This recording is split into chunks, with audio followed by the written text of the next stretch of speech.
ಸುಕೃತ ಜ್ಯೋತಿಷ್ಯ ಕೇಂದ್ರದ ಚಾನಲ್ ವೀಕ್ಷಣೆ ಮಾಡ್ತಾ ಇರೋ ಎಲ್ರಿಗೂ ನಮಸ್ತೆ.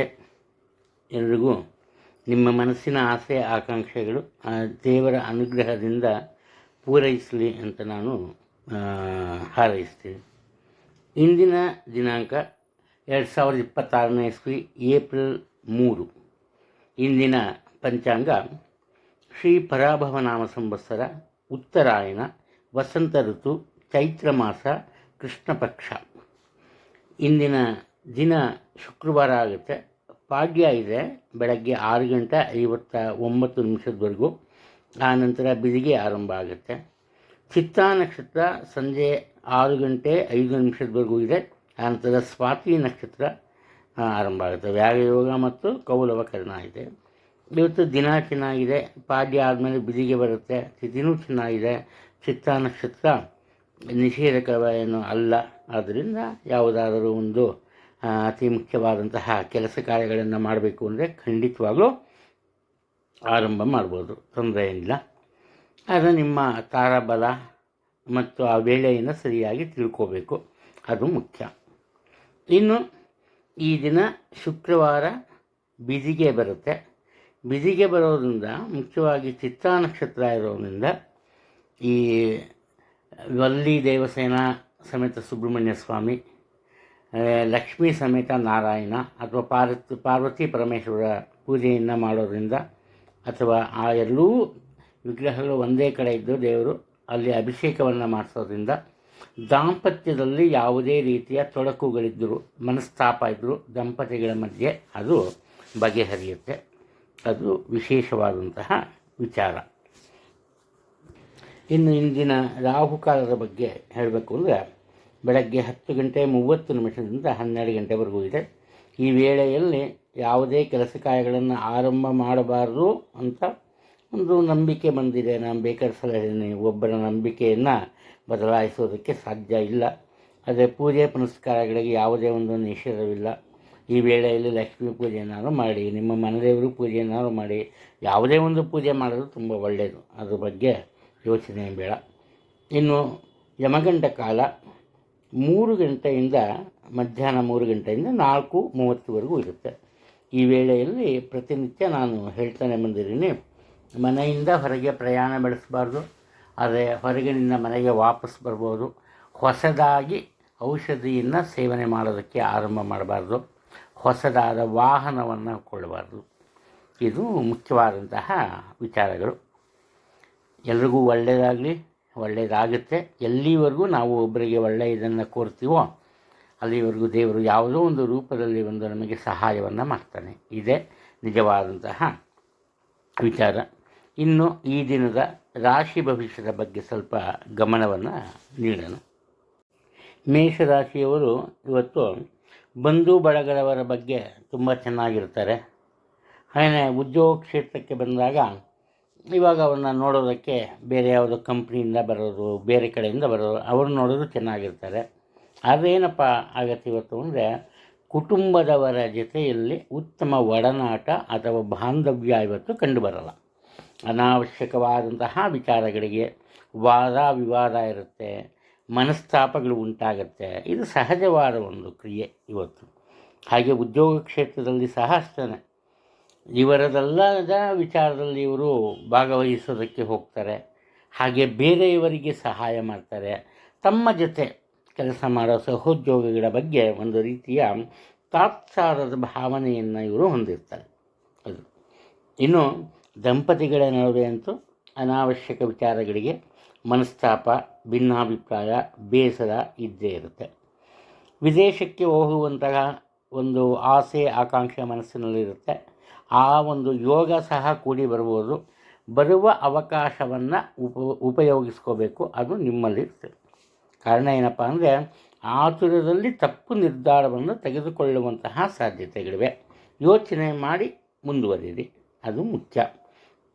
ಆನಂತರ ನಿಮ್ಮ ಬಾಳ ಸಂಗಾತಿಯ ಆರೋಗ್ಯದಲ್ಲಿ ಸ್ವಲ್ಪ ಅನಾರೋಗ್ಯ ಉಂಟಾಗುತ್ತೆ.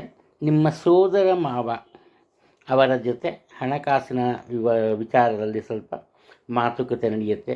ಹಾಗೆ ಭಿನ್ನಾಭಿಪ್ರಾಯ ಸಹ ಉಂಟಾಗುತ್ತೆ. ಇನ್ನು ದಿನ ಕಳೆದಂತೆ ನಿಮಗೆ ಈ ಒಂದು ರೀತಿ ಏಕಾಂಗಿತನ ಬಾಧಿಸುತ್ತೆ. ಅದರಿಂದ ಹೊರಬರೋದಕ್ಕೆ ಹಾಗೆ ಮನಸ್ಸಿನ ಶಾಂತಿಗೋಸ್ಕರ ಏನು ಮಾಡ್ತೀರಿ, ಈ ಧಾರ್ಮಿಕ ಸ್ಥಳಗಳಿಗೆ, ಮನೋರಂಜನಾ ಸ್ಥಳಗಳಿಗೆ ಭೇಟಿ ನೀಡ್ತೀರಿ. ಉತ್ತಮ ಆದಾಯ ಇರುತ್ತೆ, ಖರ್ಚು ವೆಚ್ಚಗಳು ಅಷ್ಟೇನಿರುತ್ತೆ. ಅದನ್ನು ನಿಯಂತ್ರಿಸುವ ಒಂದು ಬುದ್ಧಿವಂತಿಕೆ ನಿಮ್ಮಲ್ಲಿ ಇರುತ್ತೆ. ವೃಷಭ ರಾಶಿಯಲ್ಲಿ ಜನಿಸಿರೋರು ಇವರು ತಮ್ಮ ಮನಸ್ಸಿನ ಆಸೆ ಆಕಾಂಕ್ಷೆಗಳೇನಿರುತ್ತೆ ಅದಕ್ಕೆ ಹೆಚ್ಚಿನ ಒಲವನ್ನು ನೀಡಲ್ಲ. ತಮ್ಮ ಸುತ್ತಮುತ್ತಲಿನ ಜನರ ಜೊತೆ ಸಮಯಕ್ಕೆ ಸರಿಯಾಗತಕ್ಕಂತೆ ಅವರ ಜೊತೆ ಹೊಂದಿಕೊಂಡು ಬಾಳ್ತಾರೆ. ಇದರಿಂದ ಕುಟುಂಬದಲ್ಲಿ ಶಾಂತಿ ನೆಮ್ಮದಿ ಇರುತ್ತೆ. ಇವರೆಲ್ಲಿರ್ತಾರೋ ಅಲ್ಲಿ ಈ ಹಾಸ್ಯಕ್ಕೆ, ಒಂದು ನೆಮ್ಮದಿಯ ವಾತಾವರಣಕ್ಕೆ ಯಾವುದೇ ಒಂದು ಕೊರತೆ ಇರಲ್ಲ. ದಂಪತಿಗಳ ನಡುವೆ ಉತ್ತಮ ಬಾಂಧವ್ಯ ಇರುತ್ತೆ, ಯಾವುದೇ ಒಂದು ಯೋಚನೆ ಇಲ್ಲ. ಇವರ ಮನಸ್ಸು ಒಂದು ರೀತಿ ಅವಿಶಾಲವಾದಂತಹ ಮನಸ್ಸು. ಎಲ್ಲರೂ ಒಂದೇ, ಬೇರೆಯವರಿಗೆ ತೊಂದರೆ ಮಾಡಬಾರ್ದು, ಅನುಕೂಲ ಇಂತಹ ಒಂದು ಪಾಸಿಟಿವ್ನೆಸ್ ಅಂತ ಏನು ಹೇಳ್ತೀವಿ ಅದು ಇವರಲ್ಲಿ ಸದಾಕಾಲ ಇರುತ್ತೆ. ಸಾಕು ಪ್ರಾಣಿಗಳ ಬಗ್ಗೆ ಎಚ್ಚರಿಕೆ ಇರಲಿ, ಅದರ ಬಗ್ಗೆ ಯೋಚನೆ ಇರಲಿ. ಹಾಗೆಯೇ ನೀವು ಸೇವಿಸುವ ದ್ರವಾಹಾರದಿಂದ ನಿಮಗೆ ತೊಂದರೆ ಉಂಟಾಗ್ಬೋದು. ಅಂದರೆ ಐಸ್ ತಿನ್ಬೋದು, ಅಥವಾ ಸೂಪ್ ಕುಡಿಬೋದು, ಜ್ಯೂಸ್ ಕುಡಿಬೋದು. ಹಾಗೆಯೇ ಮನೇಲಿ ಸಾಂಬಾರು, ಆ ಒಂದು ವಿಚಾರ, ಕಲುಷಿತ ನೀರು, ಇದರಿಂದ ಸಹ ನಿಮ್ಮ ಆರೋಗ್ಯಕ್ಕೆ ತೊಂದರೆ ಉಂಟಾಗುವಂತಹ ಸಾಧ್ಯತೆ ಇದೆ.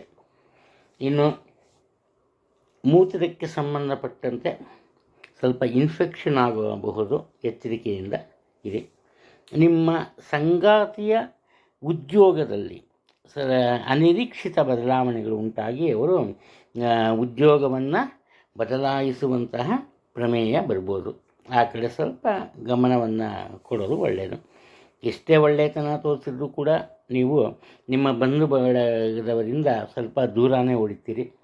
ಕಾರಣ ಏನಪ್ಪ ಅಂದರೆ, ನಿಮ್ಮಲ್ಲೊಂದು ಭಯ ಇರುತ್ತೆ, ನಿಮ್ಮ ಸ್ವಂತ ವಿಚಾರಗಳನ್ನು ಬೇರೆಯವ್ರಿಗೆ ಹೇಳ್ತೀರಿ ಅಂತ. ಆ ಒಂದು ಭಾವನೆಯಿಂದ ಸ್ವಲ್ಪ ಏಕಾಂಗಿಯಾಗಿ ಇರೋದಕ್ಕೆ ಇಷ್ಟಪಡ್ತೀರಿ. ಎಲ್ಲರಿಂದನೂ ದೂರ ಇರೋಲ್ಲ, ನೀವು ಚೂಸಿ ಅಷ್ಟೇ. ನಿಮಗೆ ನಿಮ್ಮ ಮನಸ್ಸಿಗೆ ಹತ್ತಿರವಾದವರನ್ನು ಮಾತ್ರ ನೀವು ಮಾತಾಡಿಸ್ಕೊಂಡು ನಗನಗ್ತಾ ದಿನವನ್ನು ಕಳೀತೀರಿ. ಮಿಥುನ ರಾಶಿಯಲ್ಲಿ ಜನಿಸಿರೋರು ದಂಪತಿಗಳ ನಡುವೆ ಉತ್ತಮ ಅನುಬಂಧ ಇರುತ್ತೆ.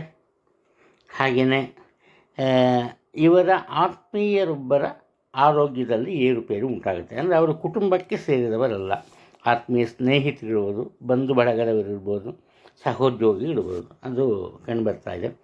ನಾನೇ ಸರಿ, ನನಗೆ ತುಂಬ ಬುದ್ಧಿ ಇದೆ, ಯಾವುದಲ್ಲೂ ತಪ್ಪು ಮಾಡಲ್ಲ, ಇಂತಹ ಒಂದು ಭಾವನೆ ನಿಮ್ಮ ಮನಸ್ಸಿನಲ್ಲಿ ಇರುತ್ತೆ. ಏನೇ ಇದ್ದರೂ ಕೂಡ ನಿಮಗೆ ದುರಾಸೆಯ ಭಾವನೆ ಇರಲ್ಲ. ಕಷ್ಟಪಟ್ಟು ದುಡಿತೀರಿ, ಉತ್ತಮ ಪ್ರಯತ್ನ ಮಾಡ್ತೀರಿ. ಅದರಿಂದ ಸಿಗುವ ಒಂದು ಫಲಿತಾಂಶವನ್ನು ನಗುತ್ತಾ ಒಳ್ಳೆಯ ಮನಸ್ಸಿನಿಂದ ಸ್ವೀಕಾರ ಮಾಡ್ತೀರಿ. ಅನಾವಶ್ಯಕವಾಗಿ ಯಾವುದಕ್ಕೂ ಯೋಚನೆ ಮಾಡಲ್ಲ. ಇವತ್ತು ಸೋತ್ರ ನಾಳೆಗೆಲ್ಲ ಬಿಡು ಅಂತ ಒಂದು ರೀತಿ ಕ್ರೀಡಾ ಮನೋಭಾವನೆ ನಿಮ್ಮಲ್ಲಿರುತ್ತೆ. ಈ ಕಾರಣದಿಂದ ನಿಮ್ಮ ಸುತ್ತಮುತ್ತಲೂ ಜನರ ದಂಡೇ ಇರುತ್ತೆ. ನಿಮ್ಮ ಸೋದರನಿಗೆ ಅವರ ವ್ಯಾಪಾರ ವ್ಯವಹಾರದಲ್ಲಿ ಸಾಕಷ್ಟು ಸಹಾಯವನ್ನು ಮಾಡ್ತೀರಿ. ಹಾಗೆ ನೀವು ಬೇರೆಯವರ ಒಂದು ಹಣಕಾಸಿನ ವಿವಾದವನ್ನು ಬಗೆಹರಿಸೋದ್ರಲ್ಲಿ ಹೆಚ್ಚಿನ ಸಮಯವನ್ನು ಸಹ ಕಳೀತೀರಿ. ಇನ್ನು ಅವಿವಾಹಿತರಿಗೆ ವಿವಾಹ ನಿಶ್ಚಯವಾಗುತ್ತೆ. ಬುದ್ಧಿವಂತಿಕೆಯಿಂದ ಮಾತುಕತೆಯನ್ನು ಆಡ್ತೀರಿ. ಆದ್ದರಿಂದ ಪ್ರತಿಯೊಬ್ಬರು ನಿಮ್ಮ ಮನಸ್ಸಿಗೆ ಸೋತು ಹೋಗ್ತಾರೆ. ಹಾಗೆಯೇ ಅದೃಷ್ಟ ಇರುತ್ತೆ. ನಿಮ್ಮ ನಿರೀಕ್ಷೆಗೆ ತಕ್ಕಂತೆ ಉತ್ತಮ ಪ್ರತಿಫಲ ಸಿಗುತ್ತೆ, ತೊಂದರೆ ಇಲ್ಲ. ಉಷ್ಣ ಅಥವಾ ಹುಳಿ ಪದಾರ್ಥದಿಂದ ನಿಮ್ಮ ಆರೋಗ್ಯದಲ್ಲಿ ಸ್ವಲ್ಪ ತೊಂದರೆ ಕಂಡುಬರುತ್ತೆ. ಮಕ್ಕಳು ಅಂದರೆ ಸುಮಾರು ಒಂದು 8ರಿಂದ 12 ವರ್ಷದ ಮಕ್ಕಳಿಗೆ ಕಣ್ಣಿನ ದೋಷ ಉಂಟಾಗುತ್ತೆ, ಎಚ್ಚರಿಕೆಯಿಂದಿರಿ. ನಿಮ್ಮ ಮನೆಯ ಹಿರಿಯ ಪುರುಷ ಸದಸ್ಯರು, ಅದರಲ್ಲೂ ಮುಖ್ಯವಾಗಿ ನಿಮ್ಮ ತಂದೆಯವರ ಆರೋಗ್ಯದಲ್ಲಿ ಏರುಪೇರು ಕಂಡುಬರ್ತಾ ಇದೆ. ಕಟಕ ರಾಶಿಯಲ್ಲಿ ಜನಿಸಿರೋರು ನಿಮಗೆ ನಿಮ್ಮ ಮಕ್ಕಳ ಮೇಲೆ ವಿಶೇಷವಾದಂತಹ ಪ್ರೀತಿ ಮಮತೆ ಇರುತ್ತೆ. ಆದರೆ ಅದನ್ನು ಅವರು ಸರಿಗೆ ಅರ್ಥ ಮಾಡ್ಕೊಂಬಲ್ಲ. ಇದರಿಂದ ಏನಪ್ಪ ಆಗುತ್ತೆ ಅಂದರೆ ನಿಮ್ಮ ಮತ್ತು ಅವರ ಮಧ್ಯೆ ಅನಾವಶ್ಯಕವಾದಂತಹ ಮಾತುಕತೆ ಬೆಳೆಯುತ್ತೆ. ಮನಸ್ತಾಪ ಏನು ಉಂಟಾಗಲ್ಲ, ನೀವೇ ಅದನ್ನು ಸರಿದಾರಿಗೆ ತಂದ್ಕೋತೀರಿ. ಕಾರಣ ಏನಪ್ಪ ಅಂದರೆ ನಿಮ್ಮ ಮನಸ್ಸು ಯಾವ ರೀತಿ ಇರುತ್ತೆ ಅಂದರೆ ಸೋಲಿನಿಂದ ಯಶಸ್ಸನ್ನು ಕಾಣೋದು. ಸೋತರೆ ಅದರಲ್ಲಿ ಮನೆಯ ಜನರ ಜೊತೆ ಸೋತರೆ ಅವಮಾನ ಇಲ್ಲ ಅನ್ನೋ ಒಂದು ಪರಿಜ್ಞಾನ ನಿಮ್ಮಲ್ಲಿರುತ್ತೆ. ಆದ್ದರಿಂದ ಎಲ್ಲರ ಜೊತೆ ಪ್ರೀತಿ ವಿಶ್ವಾಸದಿಂದ ಇರ್ತೀರಿ. ಬೇರೆಯವರು ಮಾಡೋ ತಪ್ಪನ್ನು ಸರಿಪಡಿಸ್ತೀರಿ, ಹಾಗೆ ಅವರ ತಪ್ಪನ್ನು ಮನ್ನಿಸ್ತೀರಿ. ಅದು ಇನ್ನು ನಿಮಗೇನಾದರೂ ಬಹುದಿನದಿಂದ ಅನಾರೋಗ್ಯದ ತೊಂದರೆ ಇದ್ದಲ್ಲಿ ಅದಕ್ಕೆ ಸೂಕ್ತ ಪರಿಹಾರವನ್ನು ಕಂಡುಹಿಡ್ಕೋತೀರಿ. ತೊಂದರೆ ಏನಿಲ್ಲ. ನಿಮ್ಮನ್ನು ನಂಬಿದವರಿಗೆ ಸಾಕಷ್ಟು ಸಹಾಯವನ್ನು ಮಾಡ್ತೀರಿ. ನಿಮ್ಮಿಂದ ಅನೇಕರು ಈ ದಿನ ತಮ್ಮ ಜೀವನವನ್ನು ಸರಿಯಾದ ಹಾದಿಯಲ್ಲಿ ಸಾಗಿಸೋದಕ್ಕೆ ಸಾಧ್ಯ ಆಗುತ್ತೆ. ಇನ್ನು ಮೂತ್ರಾಶಯಕ್ಕೆ ಸಂಬಂಧಪಟ್ಟಂತೆ ಸ್ವಲ್ಪ ತೊಂದರೆ ಉಂಟಾಗ್ಬೋದು. ಎಚ್ಚರಿಕೆಯಲ್ಲಿ 40 to 55 ವರ್ಷದ ವಯಸ್ಸಿನ ಜನರು, ಅದು ಪುರುಷರಾಗಲಿ ಸ್ತ್ರೀಯರಾಗಲಿ, ನಿಮ್ಮ ಆರೋಗ್ಯದ ಬಗ್ಗೆ ಹೆಚ್ಚಿನ ಗಮನವನ್ನು ತೋರಿಸಬೇಕು. ಇಲ್ಲಿ ಮುಖ್ಯವಾಗಿ ಹಣಕಾಸಿನ ವಿಚಾರ ಬಂದಾಗ ಮಾತ್ರ ನಿಮಗೆ ಹಠದ ಸ್ವಭಾವ ಇರುತ್ತೆ. ಯಾರ ಮಾತು ಕೇಳಲ್ಲ, ನಿಮಗಿಷ್ಟ ಬಂದಾಗ ಖರ್ಚು ಮಾಡ್ತೀರಿ. ಈ ಕಾರಣದಿಂದ ಉತ್ತಮ ಆದಾಯ ಇದ್ದರೂ ಕೂಡ ಹಣಕಾಸಿನ ಕೊರತೆ ನಿಮಗಿರುತ್ತೆ. ರಕ್ತದ ದೋಷದಿಂದ ಬಳಲುತ್ತೀರಿ. ನೀವು ಸಮಯಕ್ಕೆ ತಕ್ಕಂತೆ ವರ್ತಿಸ್ತೀರಿ. ನೇರ ನಿರ್ದಿಷ್ಟ ನಡೆನುಡಿ ಇಲ್ಲದೆ ಹೋದರೂ ಕೂಡ ಬೇರೆಯವರ ಒಂದು ತಪ್ಪಿಗೆ ಸರಿಯಾದ ಪಾಠವನ್ನು ಕಲಿಸ್ತೀರಿ. ಅದು ಒಟ್ಟಾರೆ ನಿಮಗಿಷ್ಟ ಬಂದಂತೆ ದಿನವನ್ನು ಕಳೆಯೋದು ನಿಮಗೆ ತುಂಬ ಸಂತಸದ ವಿಚಾರವಾಗುತ್ತೆ. ಸಿಂಹರಾಶಿಯಲ್ಲಿ ಜನಿಸಿರೋರು ತುಂಬ ದೂರದಲ್ಲಿದ್ದ ನಿಮ್ಮ ಕುಟುಂಬದ ಅತಿ ಮುಖ್ಯ ಸದಸ್ಯರು, ಉದಾಹರಣೆ ನಿಮ್ಮ ಬಾಳ ಸಂಗಾತಿ ಇರ್ಬೋದು, ಮರಳಿ ಮನೆಗೆ ಬರ್ತಾರೆ. ಉದ್ಯೋಗದ ನಿಮಿತ್ತ ಸ್ವಲ್ಪ ದಿನ ದೂರ ಇರ್ತಾರೆ. ಹಾಗೆ ನಿಮ್ಮ ಸ್ತ್ರೀಯರು ನಿಮ್ಮ ಪತಿಯ ಮನಸ್ಸನ್ನು ಅರಿತುಕೊಂಡು ನಡ್ಕೊಂಡು ಹೋಗ್ತೀರಿ. ಇದರಿಂದ ನಿಮ್ಮ ಮನಸ್ಸಿಗೆ ಸ್ವಲ್ಪ ಬೇಸರ ಉಂಟಾದರೂ ಕೂಡ ಕುಟುಂಬದಲ್ಲಿ ಶಾಂತಿ ನೆಮ್ಮದಿ ನೆಲೆಸಿರುತ್ತೆ. ನಿಮ್ಮ ಮನಸ್ಸಿನ ಯಾವುದೇ ವಿಚಾರವನ್ನು ಯಾರಿಗೂ ನೀವು ತಿಳಿಸಲ್ಲ. ಒಟ್ಟಾರೆ ನಿಮಗೆ ಮತ್ತು ನಿಮ್ಮನ್ನು ನಂಬಿದವರಿಗೆ, ನಿಮ್ಮ ಮುಖ್ಯವಾಗಿ ಕುಟುಂಬಕ್ಕೆ ಸಮಾಜದಲ್ಲಿ ಉತ್ತಮ ಗೌರವ ಸಿಗಬೇಕು. ಅದಕ್ಕೋಸ್ಕರ ತುಂಬ ಕಷ್ಟಪಡ್ತೀರಿ. ನಿಮ್ಮ ತಂದೆಯವರಿಗೆ ಅವರ ಉದ್ಯೋಗದಲ್ಲಿ ಸ್ವಲ್ಪ ತೊಂದರೆ ಉಂಟಾಗಬಹುದು. ಏರುಪೇರಿನ ಒಂದು ಸಾಧ್ಯತೆ ಇದೆ. ಎಚ್ಚರಿಕೆಯಿಂದ ಇರಬೇಕು. ನೀವು ಏನು ನಿರೀಕ್ಷೆ ಮಾಡ್ತೀರಿ ಅಂತಹ ಒಂದು ಫಲಿತಾಂಶಗಳು ಸಿಗಲ್ಲ. ಸ್ವಲ್ಪ ಏರುಪೇರು ಇರುತ್ತೆ. ಆದರೆ ಹಣಕಾಸಿನ ವಿಚಾರಕ್ಕೆ ಬಂದಾಗ ನಿಮ್ಮ ನಿರೀಕ್ಷೆಯಂತೆ ಆದಾಯ ಇರುತ್ತೆ, ಉತ್ತಮ ಆದಾಯನೇ ಇರುತ್ತೆ. ಅದು ನಿಮ್ಮ ಮನಸ್ಸಿನಲ್ಲಿ ಒಂದು ರೀತಿಯ ಗೊಂದಲ ಇರುತ್ತೆ.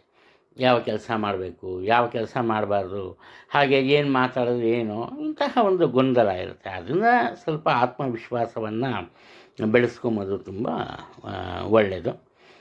ನಿಮ್ಮ ಉದ್ಯೋಗ ಕ್ಷೇತ್ರದಲ್ಲಿ ನಿಮ್ಮನ್ನು ಮೀರಿ ಬೆಳೆಯುವುದಕ್ಕೆ ಯಾರಿಂದನೂ ಸಾಧ್ಯ ಇಲ್ಲ. ಹಾಗನ್ಬಿಟ್ಟು ನೀವು ಬೇರೆಯವರಿಗೆ ಅಡ್ಡಗಾಲ ಆಗಲ್ಲ. ಅದು ನಿಮ್ಮ ಪ್ರತಿಭೆ, ನಿಮ್ಮ ಪ್ರಯತ್ನ ಒಂದು ವಿಶೇಷವಾಗಿ ಇರುತ್ತೆ. ಉತ್ತಮ ಮಾರ್ಗದರ್ಶಕರು ಸಿಗುತ್ತಾರೆ ನಿಮ್ಮ ಕೆಲಸ ಕಾರ್ಯಕ್ಕೆ. ಅದರಲ್ಲೂ ಮುಖ್ಯವಾಗಿ ವಿದ್ಯಾರ್ಥಿಗಳು ವಿಶೇಷವಾದಂತಹ ಸಾಧನೆಗೆ ಅವರ ಮಾರ್ಗದರ್ಶಕರು ಮತ್ತು ತಂದೆ ತಾಯಿನೇ ಕಾರಣರಾಗ್ತಾರೆ. ಪ್ರತಿಯೊಂದು ವಿಚಾರಗಳ ಬಗ್ಗೆ ನಿರ್ಘಳವಾಗಿ ಮಾತನಾಡ್ತೀರಿ. ಅಂತಹ ಒಂದು ಸುಪ್ತ ಪ್ರತಿಭೆ ನಿಮ್ಮಲ್ಲಿ ಇರುತ್ತೆ. ನಿಮ್ಮಲ್ಲಿ ಅಡಗಿದ ಪ್ರತಿಭೆಗೆ ಉತ್ತಮ ವೇದಿಕೆ ಸಹ ಸಿಗುತ್ತೆ. ಕನ್ಯಾ ರಾಶಿಯಲ್ಲಿ ಜನಿಸಿರೋರು ದೇವತಾ ಕಾರ್ಯಗಳಲ್ಲಿ ಹೆಚ್ಚಿನ ಆಸಕ್ತಿ ಇರುತ್ತೆ. ಸಮಯಕ್ಕೆ ಹೆಚ್ಚಿನ ಒಲವನ್ನು ಕೊಡ್ತೀರಿ. ಸಮಯವನ್ನು ಅನಾವಶ್ಯಕವಾಗಿ ವೇಸ್ಟ್ ಮಾಡಲ್ಲ. ಏನಾದರೂ ಒಂದು ಚಟುವಟಿಕೆ ಇದ್ದೇ ಇರುತ್ತೆ. ಅದು ನಿಮ್ಮ ಮನಸ್ಸು ತುಂಬ ಒಳ್ಳೆಯದು. ನಿಮ್ಮನ್ನು ನೋಡಿದರೆ ಕೋಪಿಷ್ಠರಂತೆ ಕಂಡರೂ ಕೂಡ ಮಾತಿನಲ್ಲಿ ಸ್ವಲ್ಪ ಕೋಪ ಇದ್ದರೂ ಕೂಡ ಮನಸ್ಸು ತುಂಬ ಒಳ್ಳೆಯದು. ನಿಮ್ಮ ಮನಸ್ಸನ್ನು ಅರಿತುಕೊಂಡು ಕುಟುಂಬದ ಜನರು ನಡ್ಕೋತಾರೆ. ಅದನ್ನು ಮುಖ್ಯವಾಗಿ ನಿಮ್ಮ ಸೋದರ. ಇದರಿಂದ ಉತ್ತಮ ವಾತಾವರಣ ಕಂಡುಬರುತ್ತೆ. ಶೀತದ ದೋಷ ಇರುತ್ತೆ. ಅಂದರೆ ಮೂಗಟ್ಟೋದು, ಕಫಟದ ತೊಂದರೆ, ನೆಗಡಿ, ಕೆಮ್ಮು, ಕೆಲವರಿಗೆ ಅತಿ ಶೀತದಿಂದ ತಲೆನೋವು ಇಂಥದ್ದು ಬರುತ್ತೆ. ಅವಿವಾಹಿತ ಸ್ತ್ರೀಯರಿಗೆ ವಿವಾಹ ನಿಶ್ಚಯವಾಗುತ್ತೆ. ಪ್ರತಿಯೊಬ್ಬರ ಜೊತೆ ವಿಶ್ವಾಸದಿಂದ ನಡ್ಕೋತೀರಿ. ನೀವು ಬೇರೆಯವ್ರನ್ನ ಸುಲಭವಾಗಿ ನಂಬ್ತೀರಿ, ಹಾಗೆ ಬೇರೆಯವರ ನಂಬಿಕೆಗೆ ಸಹ ನೀವು ಪಾತ್ರರಾಗ್ತೀರಿ. ವಿವಾಹ ಯೋಗವಿದೆ. ವೈವಾಹಿಕ ಜೀವನದಲ್ಲಿ ಉತ್ತಮ ಒಂದು ತಿರುವುಗಳಿವೆ. ಅದು ನಿಮ್ಮ ಮನಸ್ಸಿಗೆ ಸಂತಸ ತರುವಂತೆ ಇರುತ್ತೆ. ಕೇವಲ ನಿಮ್ಮ ಕುಟುಂಬದ ಸದಸ್ಯರು ಮಾತ್ರ ಅಲ್ಲ, ನೆರೆಹೊರೆಯವರು, ಉದ್ಯೋಗದಲ್ಲಿ ಸಹವರ್ತಿಗಳು ಮತ್ತು ಹಿರಿಯ ಅಧಿಕಾರಿಗಳು ಪ್ರತಿಯೊಬ್ಬರು ನಿಮ್ಮ ಬಗ್ಗೆ ಒಳ್ಳೆಯ ಅಭಿಪ್ರಾಯವನ್ನು ಇಟ್ಕೊಂಡಿರ್ತಾರೆ. ಒಟ್ಟಾರೆ ಜನಪ್ರಿಯ ವ್ಯಕ್ತಿಯಾಗಿ ನೀವು ಬಾಳ್ತೀರಿ. ನಿಮ್ಮ ಒಂದು ಸಲಹೆ ಸೂಚನೆಯನ್ನು ಪಾಲಿಸುವ ನಿಮ್ಮ ಸೋದರರ ಆರೋಗ್ಯದಲ್ಲಿ ಉತ್ತಮ ಪ್ರಗತಿ ಕಂಡುಬರುತ್ತೆ. ನಿಮ್ಮ ಪ್ರತಿಯೊಂದು ಕೆಲಸ ಕಾರ್ಯಗಳನ್ನು ಸುಲಭವಾಗಿ ಮಾಡೋದಕ್ಕೆ ಸಾಧ್ಯ ಇಲ್ಲ. ಹೆಚ್ಚಿನ ಪ್ರಯತ್ನದ ಅವಶ್ಯಕತೆ ಇದೆ. ಆದ್ದರಿಂದ ಆತ್ಮವಿಶ್ವಾಸದಿಂದ ಕಾದು ನೋಡುವ ತಂತ್ರವನ್ನು ಉಪಯೋಗಿಸಿದ್ರೆ ನಿಮಗೆ ತುಂಬ ಒಳ್ಳೆಯದು ಅಂತ ಕಂಡುಬರುತ್ತೆ. ತುಲಾ ರಾಶಿಯವರು ಆರಂಭದಲ್ಲಿ ಆತುರದ ನಿರ್ಧಾರಗಳನ್ನು ತಗೋತಾರೆ. ಯಾವಾಗ ಇವರು ಆತುರದ ನಿರ್ಧಾರದಿಂದ ತಮ್ಮ ಕೆಲಸ ಕಾರ್ಯಗಳನ್ನು ಮಾಡ್ತಾರೆ, ಬೇಕಾದಷ್ಟು ರೀತಿಯಲ್ಲಿ ತೊಂದರೆಯನ್ನು ಅನುಭವಿಸ್ತಾರೆ, ಹಿನ್ನಡೆ ಉಂಟಾಗುತ್ತೆ. ಕೆಲವು ಇವರಿಂದ ಕೆಲಸ ಮಾಡೋದಕ್ಕೆ ಆಗುತ್ತೋ ಇಲ್ಲವೋ ಅನ್ನೋ ಒಂದು ಅಪನಂಬಿಕೆ ಸಹ ಬರುತ್ತೆ. ಆ ಕಾರಣದಿಂದ ಆ ನಂತರ ಏನಪ್ಪ ಮಾಡ್ತಾರೆ ಇವರು ಅಂದರೆ, ಬೇರೆಯವರ ಒಂದು ಮಾರ್ಗದರ್ಶನವನ್ನು ನಿರೀಕ್ಷಿಸ್ತಾರೆ. ಇಲ್ಲಿ ಮುಖ್ಯವಾಗಿ ಗುರು ಹಿರಿಯರ ಮಾರ್ಗದರ್ಶನದಲ್ಲಿ ಇವರು ಮುಂದುವರಿಸ್ತಾರೆ. ಕುಟುಂಬದಲ್ಲಿ ಹಿರಿಯರ ಅನುಭವ ಇವರ ಕೀರ್ತಿಗೆ ಕಾರಣವಾಗುತ್ತೆ. ಇಷ್ಟಾದರೂ ಕೂಡ ಆರಂಭದಲ್ಲಿ ಇವರು ಆರಂಭಿಸುವ ಕೆಲಸ ಕಾರ್ಯಗಳಲ್ಲಿ ಸ್ವಲ್ಪ ವಿಘ್ನಗಳು ಎದುರಾಗುತ್ತೆ. ಆದರೂ ತೊಂದರೆ ಏನೂ ಉಂಟಾಗಲ್ಲ. ಒಟ್ಟಾರೆ ನಿಧಾನಗತಿಯಲ್ಲಾದರೂ ಸರಿ ಯಶಸ್ಸನ್ನು ಗಳಿಸ್ತಾರೆ. ಸಮಾಜದಲ್ಲಿ ಮತ್ತು ಕುಟುಂಬದಲ್ಲಿ ಉತ್ತಮ ಕೀರ್ತಿ ಪ್ರತಿಷ್ಠೆ ಲಭಿಸುತ್ತೆ. ಆದರೆ ಉದ್ಯೋಗ ಕ್ಷೇತ್ರದಲ್ಲಿ ಮಾತ್ರ ಇವರು ಮಾಡೋ ಕೆಲಸ ಕಾರ್ಯಗಳಲ್ಲಿ ಇರುವಂತಹ ಅಲ್ಪ ಸ್ವಲ್ಪ ತಪ್ಪುಗಳನ್ನೇ ದೊಡ್ಡದಾಗಿ ಮಾಡ್ತಾರೆ. ಇದರಿಂದ ಇವರ ಮನಸ್ಸಿಗೂ ಬೇಸರ, ಅಲ್ಲಿಯ ಪರಿಸರನೂ ಸಹ ಸರಿಗಿರಲ್ಲ. ಆ ಥರ ಇರುತ್ತೆ. ಒಟ್ಟಾರೆ ಯಾವುದೇ ಕೆಲಸವನ್ನು ಮಾಡಬಲ್ಲರಿ. ಹಣಕಾಸಿನ ವಿಚಾರದಲ್ಲಿ ನಿಮಗೆ ಅವಶ್ಯಕತೆ ಇದ್ದಷ್ಟು ಹಣವನ್ನು ಸಂಪಾದನೆ ಮಾಡ್ಕೋತೀರಿ, ತೊಂದರೆ ಏನಿಲ್ಲ. ಸ್ವಲ್ಪ ದೇಹದಾಢ್ಯತೆ ಜಾಸ್ತಿ ಇರೋರು, ದಪ್ಪ ಇರೋರು ಆರೋಗ್ಯದ ಬಗ್ಗೆ ಗಮನವನ್ನು ನೀಡಲೇಬೇಕು. ಪರಿಸ್ಥಿತಿಗೆ ಅನುಗುಣವಾಗಿ ನಿಮ್ಮ ತೀರ್ಮಾನಗಳನ್ನು ಬದಲಾಯಿಸ್ಬಿಡ್ತೀವಿ. ಇದೇ ಒಂದು ದೊಡ್ಡ ತಪ್ಪಾಗೋದು. ಇದರಿಂದ ನಿಮ್ಮ ಕೆಲಸ ಕಾರ್ಯಗಳು ಹಲವು ಕೆಲಸ ಕಾರ್ಯಗಳು ಮುಂದಕ್ಕೆ ಹೋಗ್ಬಿಡುತ್ತೆ. ಅದು ನಿಮ್ಮ ಮಕ್ಕಳಿಗೆ ಸಮಾಜದಲ್ಲಿ ಉನ್ನತ ಸ್ಥಾನಮಾನ ಸಿಗುತ್ತೆ. ಹಾಗೆಯೇ ಅವರು ವೃತ್ತಿಯಲ್ಲಿದ್ದರೆ, ಉದ್ಯೋಗದಲ್ಲಿದ್ದರೆ ಉನ್ನತ ಅಧಿಕಾರ ಸಹ ಸಿಗುತ್ತೆ. ಹಾಗೆಯೇ ನಿಮ್ಮ ಮನೆತನಕ್ಕೆ ಸಂಬಂಧಪಟ್ಟಂತಹ ನಿಮಗೆ ಸೇರಿದ ಭೂ ವಿವಾದ ಮಾತುಕತೆಯಿಂದ ಪರಿಹಾರಗೊಳ್ಳುತ್ತೆ. ವೃಶ್ಚಿಕ ರಾಶಿಯಲ್ಲಿ ಜನಿಸಿರೋರು ಇವರು ತುಂಬ ಒಳ್ಳೆಯವರು.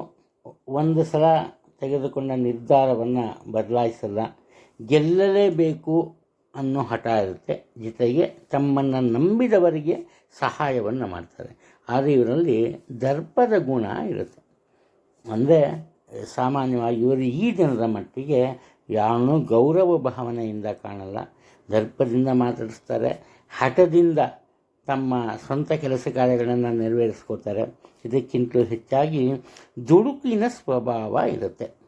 ದುಡುಕುತನದಿಂದ ಒಂದು ತಪ್ಪಾದ ಹಾದಿಯಲ್ಲಿ ಕೆಲಸ ಕಾರ್ಯಗಳನ್ನು ಮುಂದುವರಿಸ್ಕೊಂಡು ಹೋಗ್ಬಿಡ್ತಾರೆ.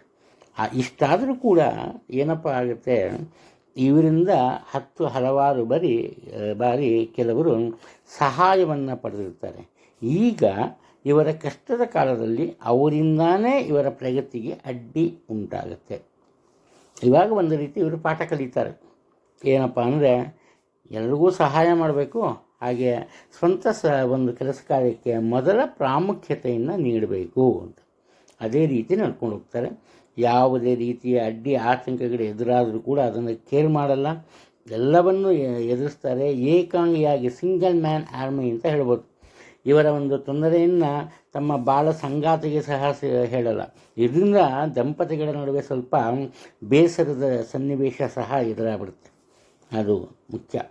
ಇಲ್ಲಿ ಮುಂಗೋಪ ಇರುತ್ತೆ. ಅತ್ತೆಯ ಜೊತೆ ಅನಾವಶ್ಯಕವಾದಂತಹ ವಾದ ವಿವಾದ ಭಿನ್ನಾಭಿಪ್ರಾಯ ಇರುತ್ತೆ. ಹೃದಯಕ್ಕೆ ಸಂಬಂಧಪಟ್ಟಂತಹ ದೋಷ ಇದ್ದವರು ಸ್ವಲ್ಪ ಎಚ್ಚರಿಕೆಯಿಂದ ಇರಬೇಕು. ಅಂದರೆ ಏನೋ ಆಗ್ಬಿಡತ್ತೆ ಅಂತಲ್ಲ, ಸಣ್ಣ ಪುಟ್ಟ ನೋವು ಅಥವಾ ತೊಂದರೆ ಕಂಡುಬಂದರೂ ಡಾಕ್ಟ್ರನ್ನ ನೋಡೋದು ತುಂಬ ಒಳ್ಳೆಯದು.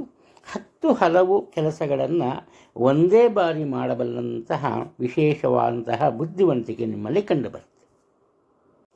ಧನುರಾಶಿಯಲ್ಲಿ ಜನಿಸಿರೋರು, ಇವರಿಗೆ ಹಣಕಾಸಿನ ವಿಚಾರದಲ್ಲಿ ಯಾವುದೇ ರೀತಿಯ ತೊಂದರೆ ಇರಲ್ಲ.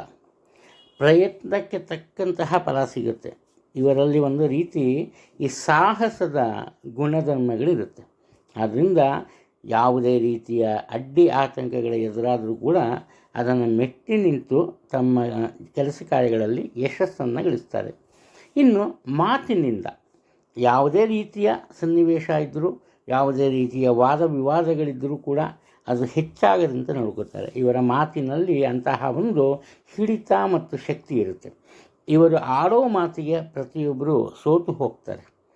ಮಾತಿನಿಂದಾನೇ ಇವರು ಪ್ರತಿಯೊಂದನ್ನು ಗಳಿಸ್ಕೋತಾರೆ. ಹಾಗೆಯೇ ಇವರಿಗೆ ಸಂಬಂಧಪಟ್ಟಂತಹ ಭೂ ವಿವಾದ ಇದ್ದರೆ ಅಥವಾ ಹಣಕಾಸಿಗೆ ಸಂಬಂಧಪಟ್ಟಂತಹ ಏನಾದರೂ ಮನಸ್ತಾಪ ಇದ್ದರೆ ಮಾತುಕತೆಯಿಂದ ಸರಿ ಹೋಗುತ್ತೆ. ಹಾಗೆ ಇವರ ತಾಯಿಯ ಜೊತೆ ಬಹುದಿನದಿಂದ ಇದ್ದ ಒಂದು ವಿರಸ ಅಥವಾ ಮನಸ್ತಾಪ ಇವರ ಮಾತಿನಿಂದಾಗಿ ಸರಿ ಹೋಗುತ್ತೆ. ಯಾವುದೇ ತೊಂದರೆ ಕಂಡುಬರಲ್ಲ. ಉದ್ಯೋಗದಲ್ಲಿರೋರಿಗೆ ಉನ್ನತ ಮಟ್ಟದ ಅಧಿಕಾರ ಸಿಗುತ್ತೆ. ಇವರ ಸಹಾಯದಿಂದ ಇವರ ಸೋದರರು, ಅಣ್ಣ ತಮ್ಮ ಇವರು ಸಹ ಉತ್ತಮ ಆದಾಯವನ್ನು ಗಳಿಸ್ತಾರೆ. ಕ್ರಮೇಣವಾಗಿ ಬರ್ತಾ ಇವರಲ್ಲೂ ಸಹ ತಾಳ್ಮೆಯ ಗುಣ ಬರುತ್ತೆ. ಆದರೆ ಕೋಪ ಬಂದಾಗ ಮಾತ್ರ ಉಗ್ರವಾಗಿ ವರ್ತಿಸ್ತಾರೆ. ಉಷ್ಣದ ತೊಂದರೆ ಇರುತ್ತೆ. ಅದರ ಬಗ್ಗೆ ಎಚ್ಚರಿಕೆ ಇರೋದು ತುಂಬ ಒಳ್ಳೆಯದು. ಸಮಾಜದಲ್ಲಿ ಒಳ್ಳೆಯ ಸ್ಥಾನಮಾನವನ್ನು ಗಳಿಸಬೇಕು ಅನ್ನೋ ಆಸೆ ಇರುತ್ತೆ. ಅದರಲ್ಲಿ ಸಫಲತೆಯನ್ನು ಸಹ ಇವರು ಕಾಣ್ತಾರೆ. ಗುರು ಹಿರಿಯರನ್ನು ಗೌರವದಿಂದ ಕಾಣೋ ಇವರಿಗೆ ಅವರ ಮಾರ್ಗದರ್ಶನ, ಅವರ ಅನುಭವ ಅನುಕೂಲತೆಗೆ ಬರುತ್ತೆ. ದೂರದ ಊರಿಗೆ ಅಥವಾ ಸಂಬಂಧಿಕರ ಮನೆಗೆ ಕುಟುಂಬದ ಸಹಿತ ಕೆಲವೆರಡು ದಿನಗಳು ಹೋಗ್ತಾರೆ. ಕಿರುಪ್ರವಾಸದ ರೀತಿ ಹೋಗ್ಬರ್ತಾರೆ. ಮಕರ ರಾಶಿಯಲ್ಲಿ ಜನಿಸಿರೋರು, ಇವರು ತುಂಬ ಬುದ್ಧಿವಂತರು. ಕೆಲಸ ಕಾರ್ಯಕ್ಕೆ ಯಾವತ್ತೂ ಈ ಕಳ್ತಪ್ಪಿಸ್ಕೊಂಬಲ್ಲ. ತುಂಬ ಕಷ್ಟಪಟ್ಟು ಕೆಲಸ ಮಾಡ್ತಾರೆ. ತಮ್ಮ ಕೆಲಸ ಕಾರ್ಯಗಳಿಗೆ ಏನೇ ತೊಂದರೆ ಬಂದರೂ ಕೂಡ ಬೇರೆಯವರಿಗೆ ಸಹಾಯ ಮಾಡುವಂತಹ ಒಳ್ಳೆಯತನ ಇವರಲ್ಲಿ ಇರುತ್ತೆ. ಹಾಗೆಯೇ ಮುಖ್ಯವಾಗಿ ದೇವರಲ್ಲಿ ಹೆಚ್ಚಿನ ನಂಬಿಕೆ ಇರುತ್ತೆ. ಇಲ್ಲಿ ಇಷ್ಟಾದರೂ ಕೂಡ ಇವರಿಗೆ ಹಣಕಾಸಿನ ಅಭಾವ ಅಥವಾ ಹಣಕಾಸಿನ ಕೊರತೆ ಇರುತ್ತೆ. ಇದಕ್ಕೆ ಕಾರಣವೂ ಇದೆ.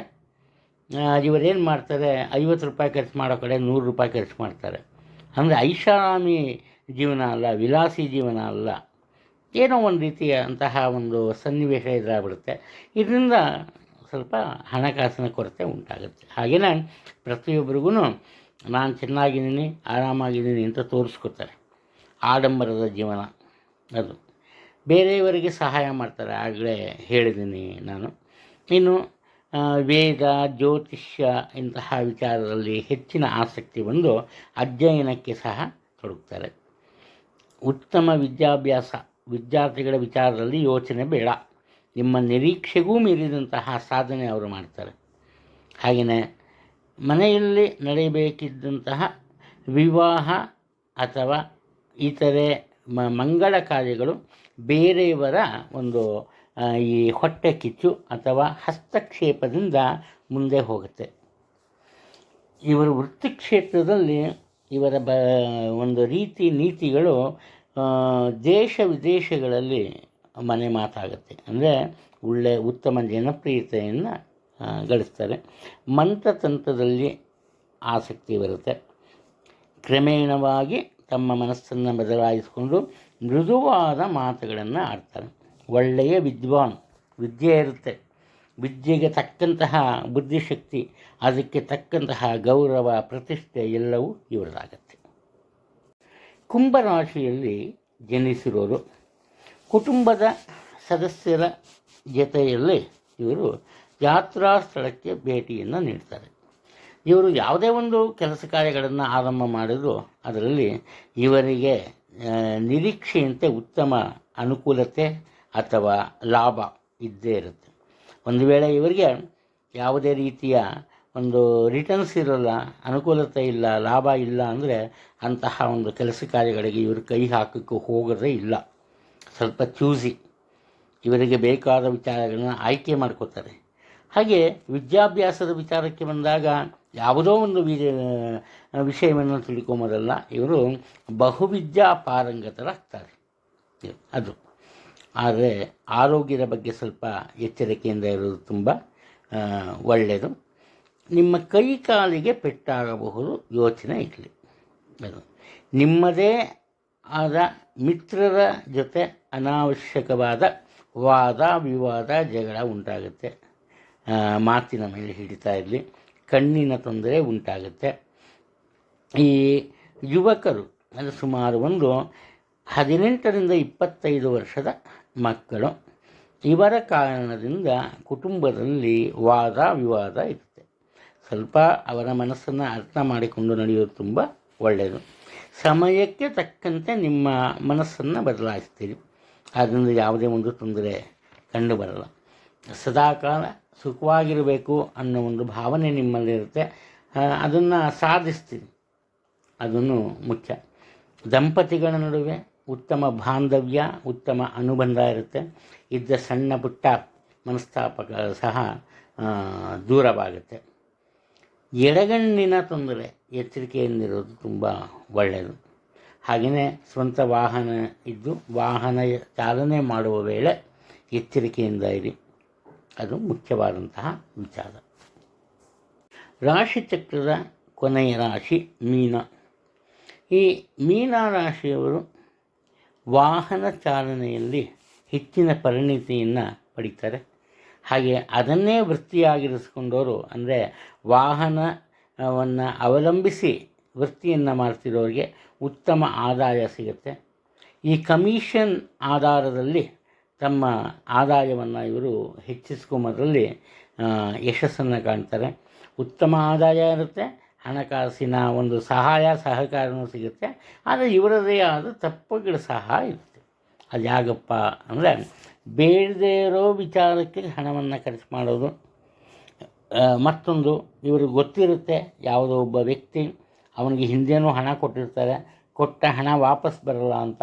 ಇವಾಗ ಅವನು ಬೇಸರ ಪಟ್ಕೊಂಡ್ರೆ ಈ ಸಲವೂ ಸಹ ಅವರಿಗೆ ಹಣವನ್ನು ಕೊಡ್ತಾರೆ. ಈ ಕಾರಣದಿಂದ ಹಣದ ಕೊರತೆಯನ್ನು ಇವರು ಎದುರಿಸ್ತಾರೆ. ಯೋಚನೆಯಲ್ಲಿ ಏನು ಧಾರ್ಮಿಕ ಕೆಲಸ ಕಾರ್ಯಗಳಲ್ಲಿ ಹೆಚ್ಚಿನ ಆಸಕ್ತಿ ಇರುತ್ತೆ. ಗಣಿತ ಮತ್ತು ಈ ವಿಜ್ಞಾನದ ಒಂದು ಜ್ಞಾನ ಇರೋರಿಗೆ ಟೀಚರ್ಸ್ ಆಗ್ಬೋದು, ಲೆಕ್ಚರರ್ಸ್ ಆಗ್ಬೋದು, ಒಳ್ಳೆಯ ಅಧಿಕಾರ ಸಿಗುತ್ತೆ, ತೊಂದರೆ ಇಲ್ಲ. ಸುಖ ಸಂತೋಷದ ಜೀವನ. ಒಟ್ಟಿನಲ್ಲಿ ಪ್ರತಿಯೊಂದು ವಿಚಾರದಲ್ಲೂ ತರ್ಕಬದ್ಧ ವಿಚಾರವನ್ನು ಮಂಡಿಸ್ತೀರಿ. ವಾದ ವಿವಾದ ಇಲ್ದಿರ ಯಾವ ವಿಚಾರವನ್ನು ನೀವು ಒಪ್ಕೊಂಬೋದೇ ಇಲ್ಲ.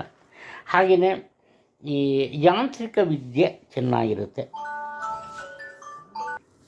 ಹಾಗೆ ವಾಹನ ದುರಸ್ತಿ ಮಾಡೋರು ಅಥವಾ ಯಂತ್ರಗಳನ್ನು ದುರಸ್ತಿ ಮಾಡೋದು, ಈ ಒಂದು ಸ್ವಂತ ಒಂದು ಬಿಸ್ನೆಸ್ ಇದ್ದರೆ ಉತ್ತಮ ಆದಾಯ ಅಥವಾ ಲಾಭವನ್ನು ಕಂಡುಹಿಡ್ಕೋತೀರಿ, ತೊಂದರೆ ಏನಿಲ್ಲ. ವಿದೇಶದಲ್ಲಿ ನೆಲೆಸುವಂತಹ ಸಾಧ್ಯತೆಗಳಿವೆ, ಅವಕಾಶ ಸಿಗುತ್ತೆ, ಅದನ್ನು ನೀವು ಉಪಯೋಗಿಸ್ಕೋಬೇಕಷ್ಟೆ. ಹಾಗೆಯೇ ನಿಮ್ಮ ಮನಸ್ಸಿನಲ್ಲಿ ನಾನೇ ಸರಿ, ನಾನು ಮಾಡೋದೆಲ್ಲ ಸರಿ ಅನ್ನೋ ಒಂದು ಭಾವನೆ ಇರುತ್ತೆ. ಆ ಭಾವನೆಯಿಂದ ಹೊರಬರೋದು ತುಂಬ ಒಳ್ಳೆಯದು.